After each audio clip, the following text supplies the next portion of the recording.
محمد اللهم صل على محمد.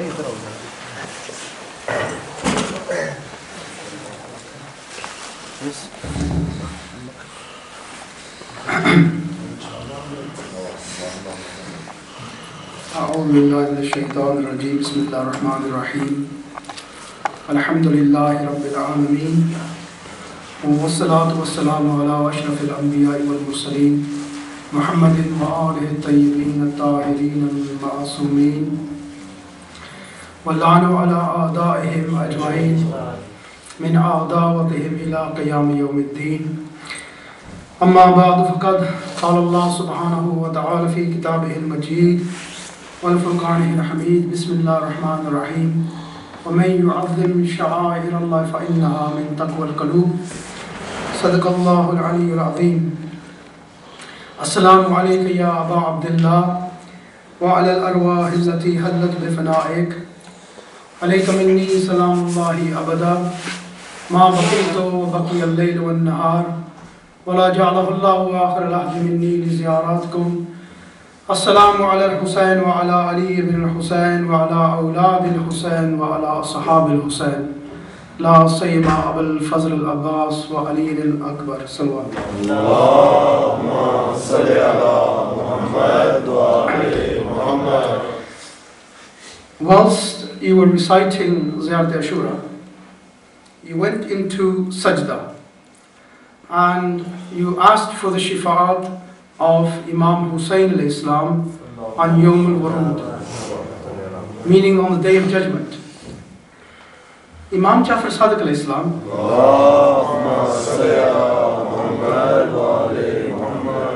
did something whilst he was in sajda. Imam Hussain al-Islam did something, and this is in Al-Kafi. He says, Allahumma gfir li akhwani وَزُوَارِ قَبْرِ أَبِي عَبْدِ اللَّهِ الْحُسَيْنِ.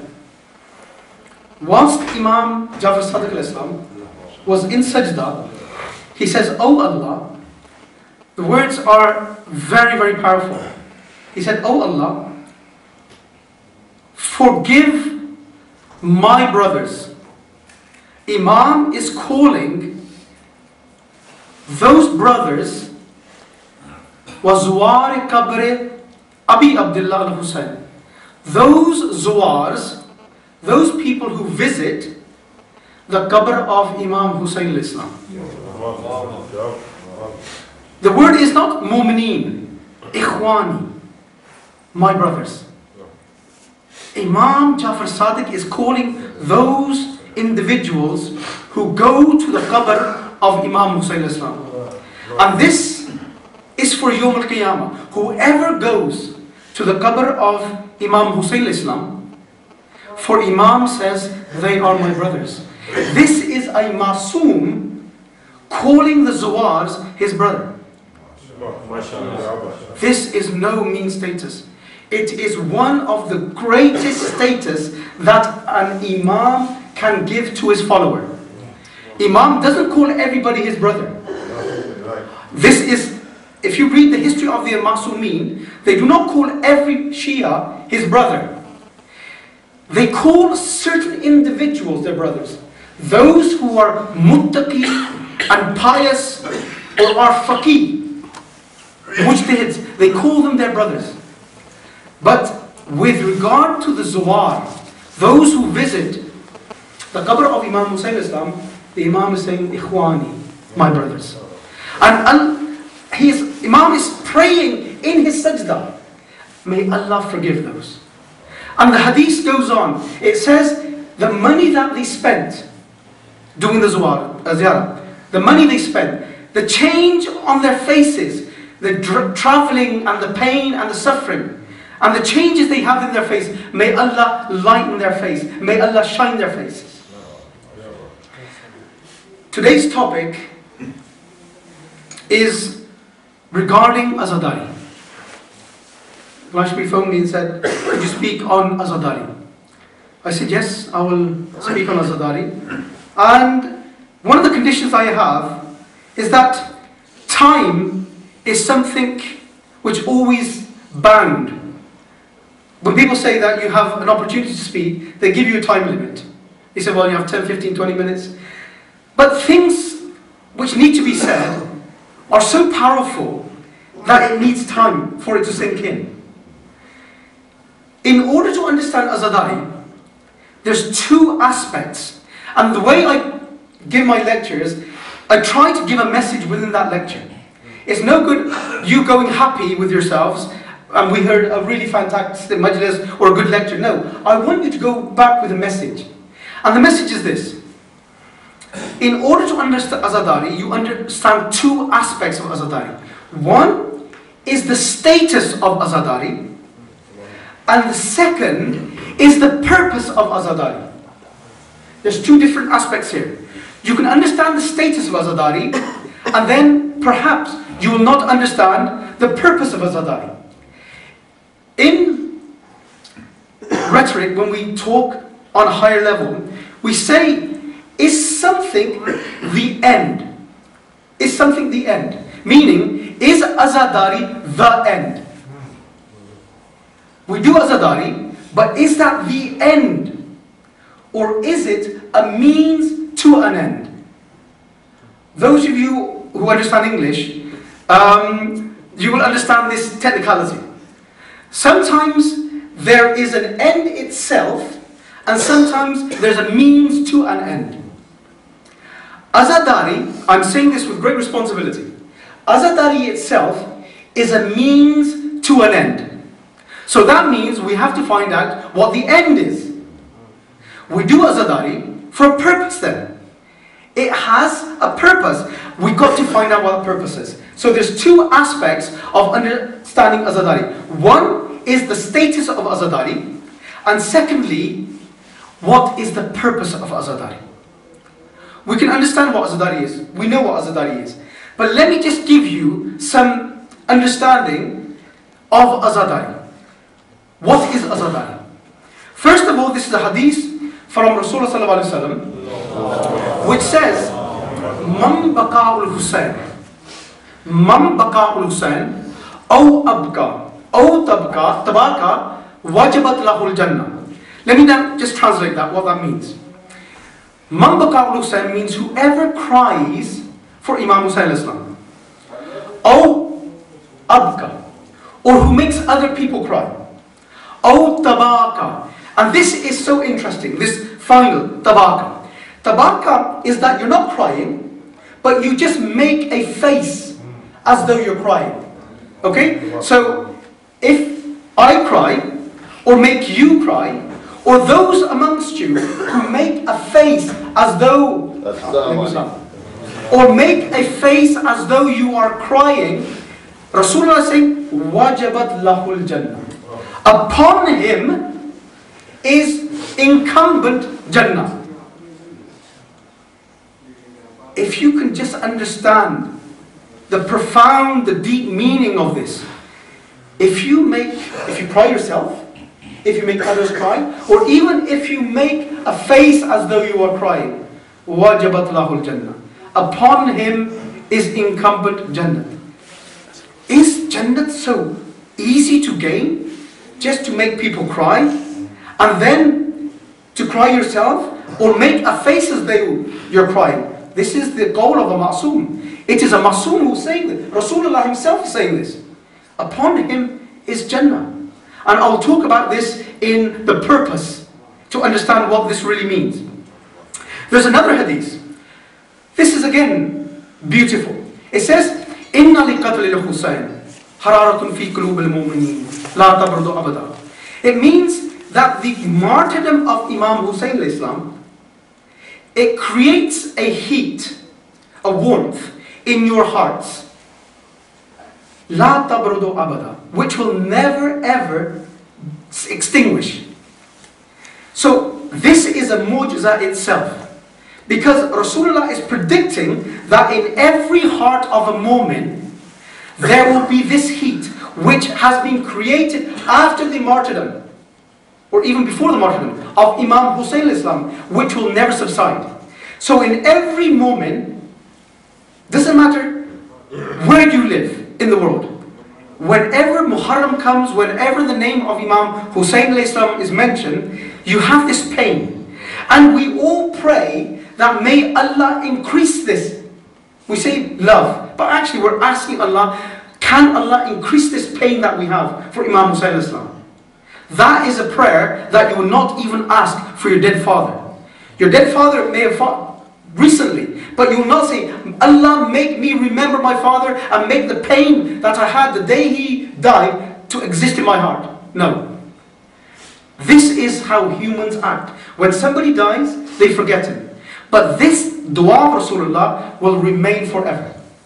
There's another very interesting hadith as well.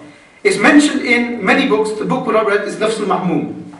And in this, on the 40 hadiths which is mentioned, Abbas Qummi, rahmatullah alayhi, he says that the Imam said that when you cry for Imam Hussain Islam, if one of those tears, one tear of the teardrop which comes from your eyes, if that teardrop is put into Jahannam, and this is the call of Masoom, that teardrop will extinguish the fire of hell. One teardrop,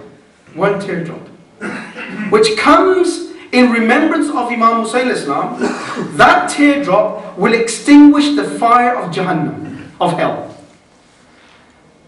I'm not going to go into the dimensions of hell, how big hell is, or how hot hell is. The hadith continues. It says that it will extinguish the fire of hell as though the fire never existed in the first place. And this is so powerful. Usually, fires leave traces, even when they've been extinguished. If a house burns down, you extinguish the fire, but you still see cinders. You still see the ashes of the fire. But this hadith is saying that the teardrop which is shed for Imam Hussain Islam will extinguish the hellfire as though that hellfire never existed. Now let me just try to unwrap what a teardrop is. A teardrop is created through different forms. You can peel an onion and you can have eardrops. You can have somebody who dies and you are crying for him. That teardrop, which is created by an onion, that is a chemical reaction, and it creates teardrops from your tear ducts. But the chemical formulas, I've actually researched this, the chemical formula of a teardrop which has been created by this is called non-emotional tear. A non-emotional tear is where the tear has come out because of a chemical reaction from the onion. But you can have a teardrop which also comes through happiness. People who are overjoyed, they also have tears. But they have difference. The chemicals are different in the teardrop. The teardrop which comes through emotions, through pain, has a different weight. So the teardrop itself is very, very light. One teardrop is very, very light. But because it is attached to something greater, and that is Imam Hussain Islam, that small teardrop is extinguishing the whole of Jahannam. MashaAllah. And that is no big deal. It is because, and I said this, وَمَنْ يُعَظِّمْ شَعَائِرَ اللَّهِ فَإِنَّهَا مِنْ تَقْوَى الْقُلُوبِ. These things that we do are actually something which is creating piety in us. Piety. Taqwa. Min taqwa al-qulub. All these things, Ash'ar or Hussaini, these are all things which create piety. So regarding Azadaari, Azadaari is one of the greatest institutions in the world. Our Imams, they have promoted Azadaari themselves. They told us how to do Azadaari. So the Azadaari that we see today is a legacy over history. It's not something that the Shias of Newport or the Shias of Hussaini mission have created. This has a 14th century legacy. It's evolved over time, but the meaning is still the same. It still has the same powerful meaning, that Azadaari is there to change people. My conversation with Ghulam Shahid often revolves around that we're trying to bring in the youth into our Hussainiyas. And we're trying to promote Azadaari.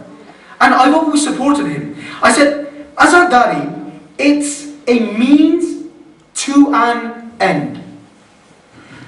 You are at the stage of understanding what the means are. Azadaari, when you start to understand Azadaari, the importance of Azadaari, then gradually over time, I'm not saying all of you, maybe some of you, know what the purpose of Azadaari is.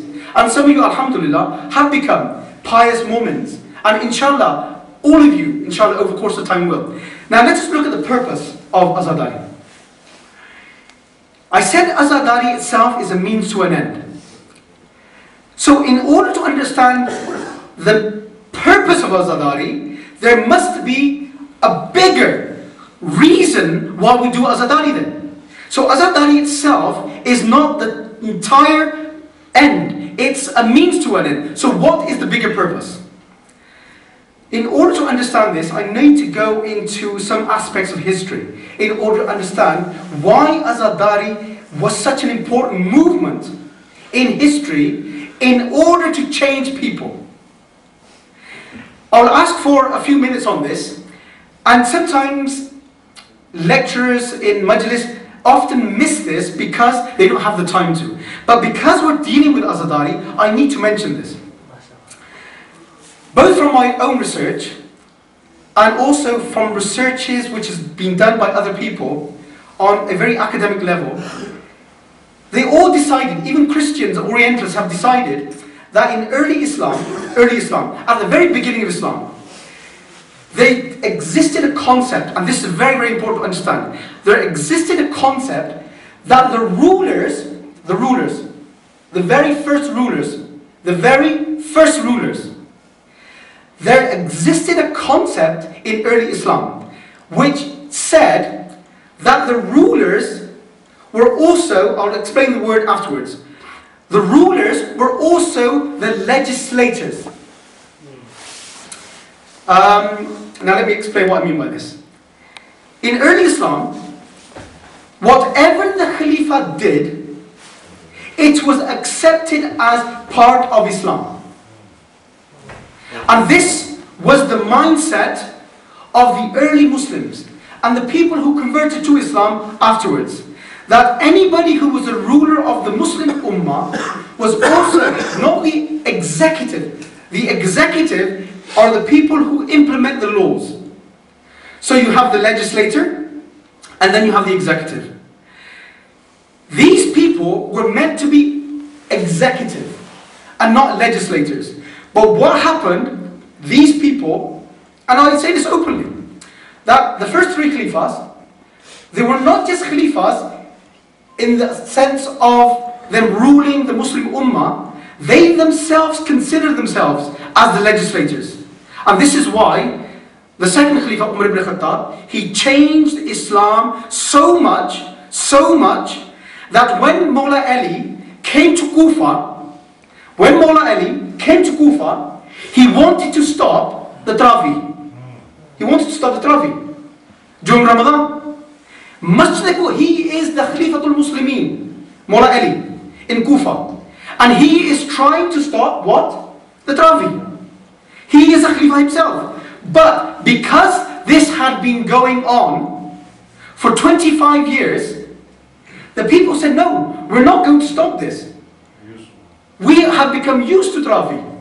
Mawla Ali could not stop the people of Kufa from reciting Travi. Because why? They thought this is a part of Islam. And it wasn't. Mawla Ali could not stop this. So how could Mawla Ali stop so many other changes which had occurred in Islam? So the Islamic rulers, they became the legislators. The first, second and third were legislators. They changed Islam. Then Muawiyah, he changed Islam. So this mindset existed from the very beginning, that whoever the Khalifa is, he is also a legislator, who whatever is implemented, you cannot change. This is why Yazid ibn Muawiyah ibn Abi Sufyan became such a dangerous personality in Islam, because the Muslim mindset had already been formed and carved. And through this, and Yazid knew this as well, he knew that he had the ultimate power. If people did not accept willingly, he will make them accept by force.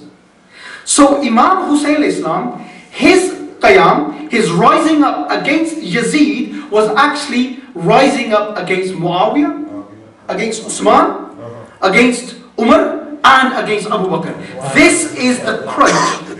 This is the crunch. This was the crunch. Imam Hussein Islam wasn't just rising up against Yazid, he was rising up against the whole system. The whole system which existed.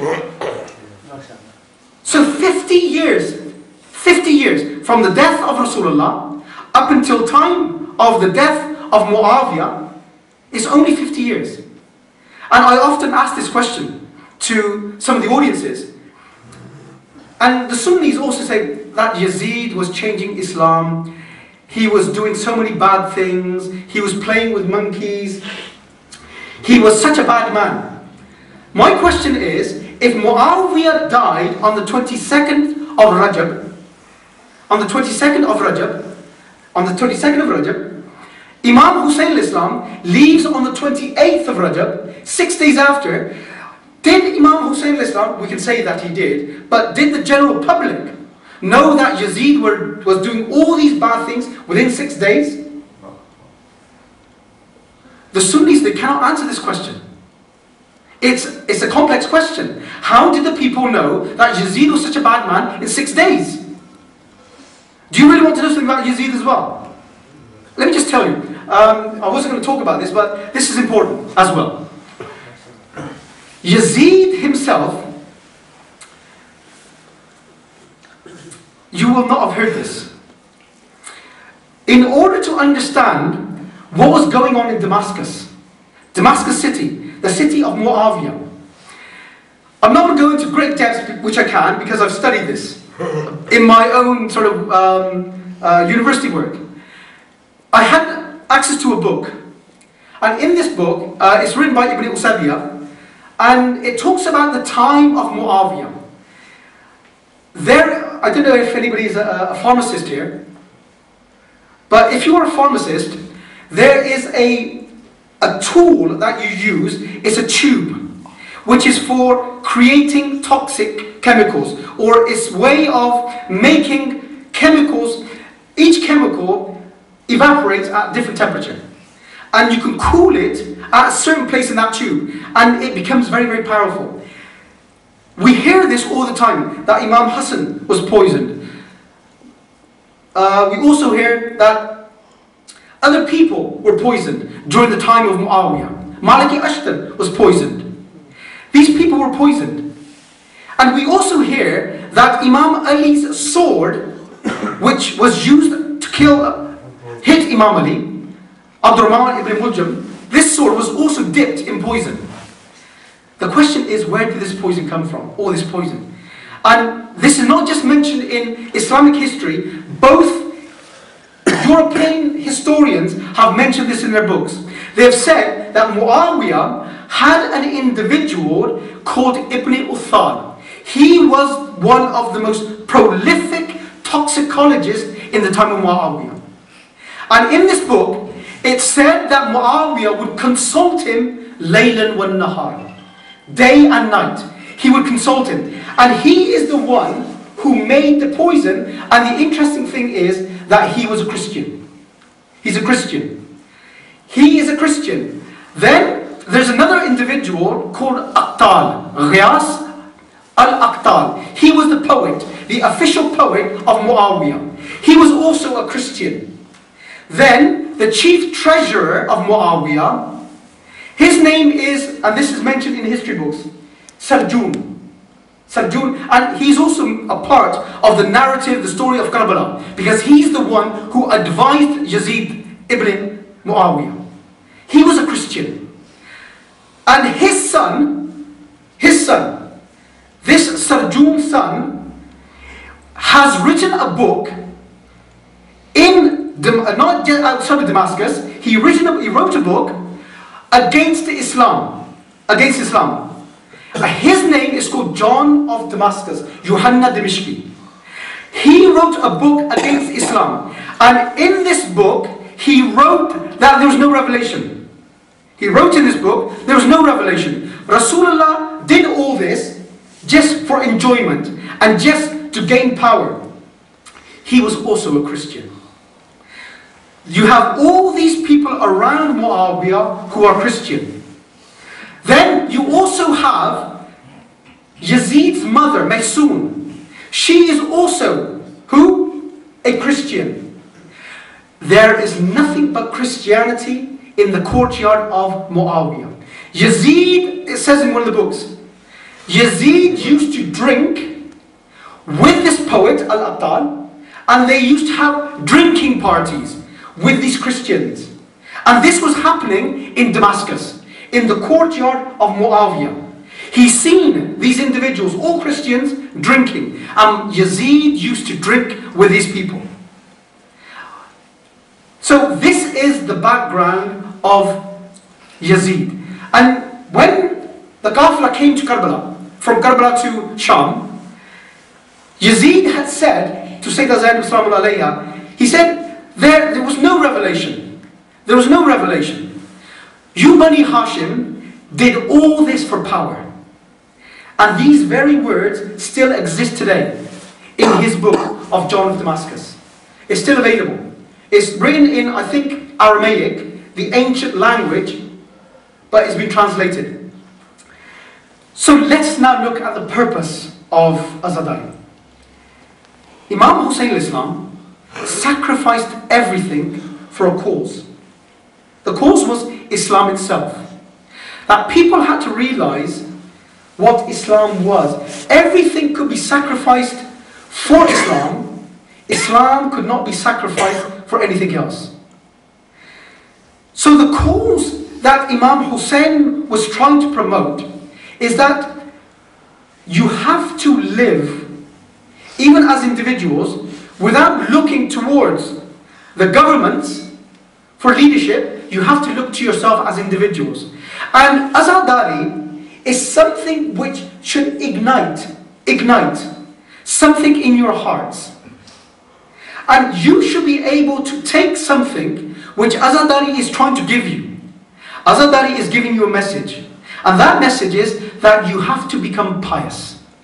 You have to become muttaqi. You have to become, praise God.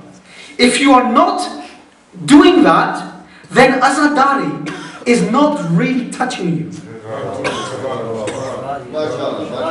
Azadaari is not touching you. If the matam that you do, if you can raise the hand and bring it down to your chest and say, this hand is a change in me, and this hand is a change in me. And those of you who shed blood, who have shed blood in this Muharram, if you can shed blood, you can sacrifice anything. If you can shed blood for Imam Hussain al-Islam, you have the power within you to do anything. There is no one thing which is stopping you, because you have traveled along crying, abka, you have done the crying, you have done the matam, you have done the zanjir zani. That zanjir zani has to be translated into action. You have done the azar, now reach out to what the message is. For what Imam Hussain al-Islam did was no mean feat. For he sacrificed Ali Asghar. People sacrifice themselves, but they always try to protect their families. But Imam Hussain showed to the world, for the oneness of Allah, for the deen of Rasulullah, the sanctity of the Kaaba, Imam Hussain protected. The sanctity of the Quran, Imam Hussain protected. The sanctity of Hajj, Imam Hussain protected. The oneness of Allah, Imam Hussain protected. But what did it cost? It was paid with the holy blood of Imam Hussain al-Islam and his family. For people try to protect their children, but Imam Hussain al-Islam even sacrificed his Ali Asghar, a 6-month-old child, for the cause of Allah. On the one hand, you've got 124,000 prophets, and on the one hand, you have Ali Asghar, who is protecting the very thing that these 124,000 Anbiya and prophets came to protect, and that was Tawheed. A child. A child. Imam Hussain is getting this child. That this child is also the protector of Tawheed.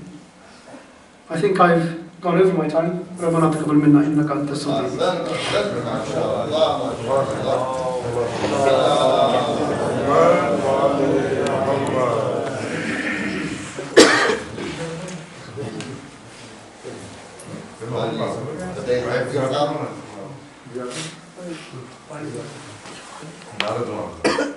नाराए तकबीर, नाराए रिसालत, नाराए हैदरी।